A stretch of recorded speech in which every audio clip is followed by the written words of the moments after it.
चरित्रे महान संगीत तज्ञांची यामध्ये आज आपण बडे गुलाम अली खान यांची माहिती घेणार आहोत. बडे गुलाम अली खान यांचे मूळ निवासस्थान पंजाब प्रांतातील कसूर नावाचे गाव होते, परंतु जन्म 1902 मध्ये लाहोरात झाला. त्यांचे वडील अतिबख्श व काका काले खां प्रसिद्ध संगीतकार होते.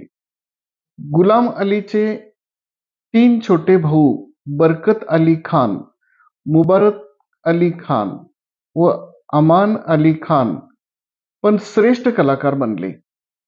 गुलाम अली खाननी आपल्या काकाकडून म्हणजे काले खां यांच्याकडून संगीत शिक्षण प्राप्त करून घेतले.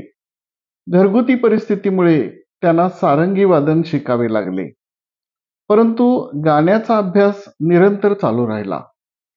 काही दिवसांनी मुंबईमध्ये येऊन उस्ताद सिंदी खां यांच्याकडून संगीत संमेलनामध्ये भाग घेतला.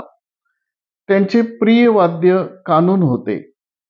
कणस्वर लावण्यामध्ये ते कमालीचे हुशार होते. संगीत नाटक अकादमी पुरस्कार प्राप्त पद्मभूषण उस्ताद बडे गुलाम अली खान असे गोड गायक होते, ज्यांना लोक अजून आठवतात. उस्ताद बडे गुलाम अली खान हे पटियाळा घराण्याचे गायक होते. भारतातील महान गायक आणि संगीतकारामध्ये त्यांची गणना होते. त्यांनी आपले आयुष्य वेगवेगळ्या वेळी लाहोर, मुंबई, कलकत्ता, हैदराबाद येथे घालवले. प्रसिद्ध गझल गायक गुलाम अली हे त्यांचे शिष्य होय. त्यांचे वडील काश्मीरच्या महाराजांचे दरबारी गायक होते. त्या घराण्याला काश्मीरी घराणा असेही म्हटले जाते. जेव्हा हे लोक पटियाळामध्ये राहत होते, तेव्हा हे घराणे पटियाळा घराणे म्हणून ओळखले जाऊ लागले. बडे गुलाम अली खान त्यांच्या सुरेल आवाजामुळे खूप प्रसिद्ध होते. 1919 मध्ये त्यांनी लाहोर संगीत परिषदेत पहिला सार्वजनिक कार्यक्रम दिला. कोलकाता आणि अलाहाबाद येथील संगीत संमेलनांनी त्यांना देशव्यापी ख्याती मिळवून दिली. आपल्या अतिशय मधुर आणि लवचिक आवाजाने आणि नाविन्यपूर्ण शैलीने त्यांनी ठुमरीला पूर्णपणे नवीन पद्धतीने साकारले, ज्यामध्ये लोकसंगीताचा गोडवा आणि ताजेपणा दोन्ही आहे.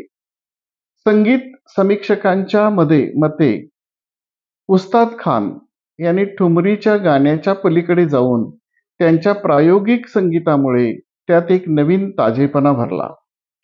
त्यांच्या या शैलीला ठुमरीचा पंजाब अंग म्हणून ओळखले जाते. ध्रुपद, ग्वाल्हेर घराणे, जयपूर घराणे या शैलीचे ते आपल्या ख्याल गायकीत सुंदर सांगड घालत असत. बडे गुलाम अली खान यांच्या तोंडून राधेश्याम बोल हे भजन ऐकल्यावर महात्मा गांधी खूप प्रभावित झाले होते. मुघले आझम या चित्रपटातील तानसेन पात्रासाठी त्यांनी आवाज दिला.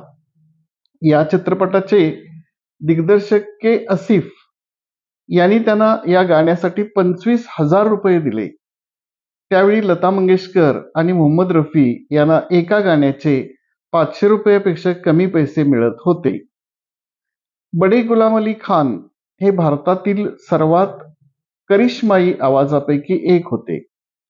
त्यांच्या प्रत्येक मैफिलीला हजारो लोक आकर्षित करायचे. गोष्ट त्या दिवसांची आहे जेव्हा बडे गुलाम अली खान एका कार्यक्रमानिमित्त कोलकात्यात आले होते. त्यावेळी देशाचे पंतप्रधान पंडित जवाहरलाल नेहरू, स्वतः नेहरू देखील खान साहेबांच्या गायनाचे मोठे प्रशंसक होते. त्याचं असं झालं की पंडित नेहरूंनी कोलकात्यात काही अधिकृत बैठकीला हजर असताना खान साहेब ही शहरात असल्याचे त्यांना कळले. त्यांनी त्यांच्या गायनाचा आनंद घेण्यासाठी थोडा वेळ काढण्याचे ठरवले. खान साहेब ज्या हॉटेलमध्ये राहत होते त्या हॉटेलला त्यांनी फोन केला आणि त्यांच्याशी ते बोलले. खान साहेबाबद्दल असे बोलले जाते की ते थोडे कठोर स्वभावाचे होते. स्वतःच्या अटीवर गायचे. औपचारिक संभाषणानंतर पंडित नेहरू त्यांना म्हणाले, "तर खान साहेब, आता हा एक योगायोग आहे की तुम्हीही शहरात आहात आणि माझ्याकडेही 1 तासाचा वेळ आहे. मला वाटतं तुमच्यासोबत एक मेळावा व्हायला हवा." खान साहेब हे पंडित नेहरूंचे मित्र होते, पण माझ्याकडे 1 तास आहे या त्यांच्या बोलण्याने त्यांना थोडा राग आला. काही क्षणांच्या शांततेनंतर ते म्हणाले, "पंडितजी, ते ठीक आहे हो, पण आज आपण राहू द्या."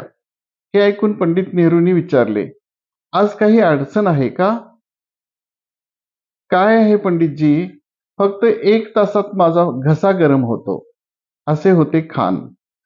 भारत सरकारने 1962 मध्ये त्यांना पद्मभूषण देऊन गौरवले. सन 1961 मध्ये त्यांना कलवा आजार झाला. 23 एप्रिल 1968 मध्ये हैदराबादमध्ये त्यांचे निधन झाले. धन्यवाद.